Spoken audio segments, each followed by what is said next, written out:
اللہ کی ذات مجھے آپ کو ہم سب کو قرآن کریم سے جڑنے کی توفیق عطا فرمائے اور قرآن کریم سے لوگوں کو جوڑنے کی توفیق عطا فرمائے۔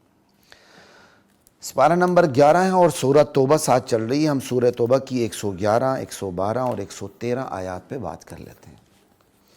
سپارہ نمبر 11 کی جو کیا کہتے ہیں سورہ توبہ کی جو آیت جاری ہے 111، اس کے اندر اللہ تعالیٰ نے اہل ایمان کے بارے میں کہا ہے کہ میں نے اہل ایمان سے ان کی جانوں کو بھی خرید لیا، ان کے مالوں کو بھی خرید لیا اور بدلے میں نے انہیں جنت دے دی۔ یعنی جنت کے بدلے میں اللہ تعالیٰ نے ہماری جان، ہمارے مالوں کو خرید لیا۔ اور یہ اہل ایمان کی نشان یہ ہوتے کہ یہ کیسے لوگ ہوتے ہیں کہ یقاتلون فی سبیل اللہ فیقتلون ویقتلون، یہ اللہ کے راستے میں قتال کرتے ہیں، قتل بھی ہوتے ہیں، قتل کیے بھی جاتے ہیں، غازی بھی ہوتے ہیں، شہید بھی ہوتے ہیں، اور یہ اپنی جان لٹا دیتے ہیں، اپنے آپ کو لڑا دیتے ہیں، کیونکہ اللہ نے ان کی جانوں کو بھی خرید لیا، ان کے مال کو بھی خرید لیا۔ اللہ اکبر۔ اور ان کی پھر صفات کیسی ہیں؟ التائبون العابدون، جن کا اللہ کے ساتھ معاہدہ ہو چکا ہے۔ یہ لوگ کیسے ہیں؟ یہ توبہ کرنے والے، ہر وقت توبہ گیر رہتے ہیں، ہر وقت نیک اعمال کے باوجود توبہ تائب ہوتے رہتے ہیں، توبہ تائب ہوتے رہتے ہیں۔ العابدون، عبادت گزار ہوتے ہیں، نیک اعمال کرتے رہتے ہیں اور عبادت کرتے رہتے ہیں۔ الحامدون، اللہ کی حمد و ثنا سے ان کی زبانیں تر رہتی ہیں۔ السائحون، اللہ کی راہ میں سفر کرتے ہیں، یا الساححون، روزہ دار ہوتے ہیں۔ الراکعون، رکوع کرتے ہیں۔ الساجدون، سجود کرتے ہیں۔ الآمرون بالمعروف، نیک کام کا حکم دیتے ہیں۔ والناہون عن المنکر، برائیوں سے روکتے ہیں۔ والحافظون لحدود اللہ، خدائی حدود و قوانین کے پاسدار بنے رہتے ہیں۔ وبشر المؤمنین، ایسے اہل ایمان کو میرے نبی آپ بشارت دے دیجیے۔ یہ ہے اہل ایمان کی صفات، التائبون العابدون الحامدون السائحون الراکعون الساجدون۔ اور پھر اس پر بھی بس نہیں کہ خود ٹھیک ہے، تو یہ تو صرف ایک ذمہ داری ہو گئی کہ بندہ خود توبہ گیر رہتا ہے، خود عبادت گزار ہوتا ہے، خود اللہ کی حمد و ثنا کرتا ہے، خود روزے رکھتا ہے، خود رکوع کرتا ہے، خود سجود کرتا ہے۔ اتنی بات کافی نہیں ہے، ایک مسلمان پر دوہری ذمہ داری عائد ہوتی ہے۔ آج یہ ایک بہت بڑی مسکنسپشن ہے لوگوں کو کہ ہم خود روزہ رکھ لیں، خود زکوٰۃ دے دیں، خود ٹھیک ہوں، بس اتنا ہی کافی ہے جنت میں جانے کے لیے، اللہ کی رضا پانے کے لیے۔ ہمیں اور کسی چیز کی فکر نہیں ہونی چاہیے، خود کو بھی اور اپنے بچوں کو بھی دور رکھتے ہیں باقی تمام دین کے معاملات سے۔ یہ بہت بڑی گمراہی ہے اور مسکنسپشن ہے اہل اسلام کی، اور اہل اسلام کی اس غلطی کی وجہ سے کفر پھیلتا جا رہا ہے اور یہ سمٹتے جا رہے ہیں۔ یہ آیت بھی بتاتی ہے کہ ایک مسلمان کے اوپر ایک ذمہ داری عائد نہیں ہوتی بلکہ دوہری ذمہ داری عائد ہوتی ہے۔ ایک آیت تو یہ بتاتی ہے کہ ہم اپنی جانوں کو، اپنے مال کو اللہ کے حوالے کر چکے ہیں اور اللہ سے ہم نے سودا کر لیا ہے، جنت کے بدلے میں ہم اپنی جان کو بھی اللہ کو دے چکے ہیں، مال بھی اللہ کو دے چکے ہیں۔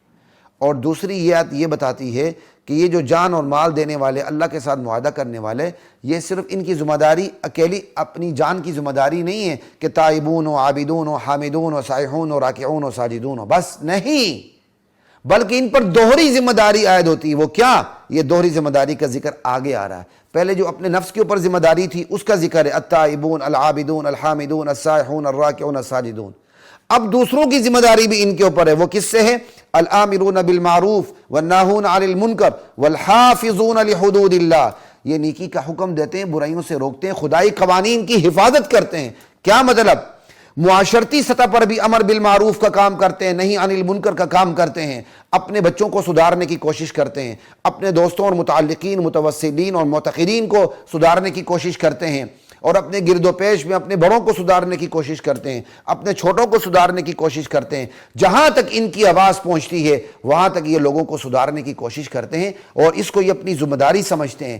اور پھر ریاستی سطح پر بھی کام کرتے ہیں، ریاست کو مجبور کرتے ہیں کہ وہ خدائی احکام کو نافذ کریں، اور ریاست اگر خدائی قوانین سے ادھر ادھر ہونے کی کوشش کرے، ریاست پر اپنا پورا دباؤ رکھتے ہیں کہ ریاست ایسا غلط کام نہ کرے اور خدائی عذاب کا شکار نہ ہو۔ والحافظون لحدود اللہ، خدائی قوانین و حدود کے پاسدار، چوکیدار بن کے سامنے آتے ہیں۔